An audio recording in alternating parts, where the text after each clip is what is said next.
This is Lender Approvals. I'm James Vernon. Today, we are teaching buying property with an LLC. How do I buy real estate with an LLC? Easy, right? Go to LegalZoom, register an LLC in my name, and buy the property.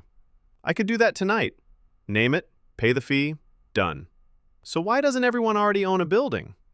Because that's not how a bank sees it. The LLC didn't make you qualified, it just gave you a logo. Here's the part nobody tells you. A brand new LLC is an empty shell. No income, no history, no credit. To a lender, it's a name on a piece of paper, and they look straight through it, right back at you. A shell holds nothing. You're still the deal. So what makes an LLC fundable? Two things. One, the entity needs its own credit, an EIN, a business bank account, real trade lines, a track record banks can pull. Two, until that credit is strong, the bank will almost always want your personal guarantee, your name standing behind the deal. The LLC holds the asset. Your guarantee gets it funded. This is the part you control. You structure the entity to be fundable. EIN, business banking, separated finances, clean books from day one. You build business credit in the right order.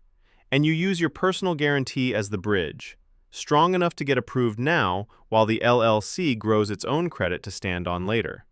It's the same proven order. Fix the credit banks read, structure the LLC banks respect, fund the entity, then buy the property. It's all in the 6-step framework. Banks don't fund a shell, they fund a structure. And this isn't hype. Susan and John thought they'd missed their chance years ago. They built the structure the right way. 2 commercial properties in 26 months. Real buildings, real income. Who would have thunk it? So no, an LLC alone won't buy you a building, but a structured, funded LLC will. Get our free guide, The 6 Steps to Buy Your First Property the Way Banks Want to See It. Link below. Fix your credit, fund your LLC, and buy commercial real estate. LenderApprovals.com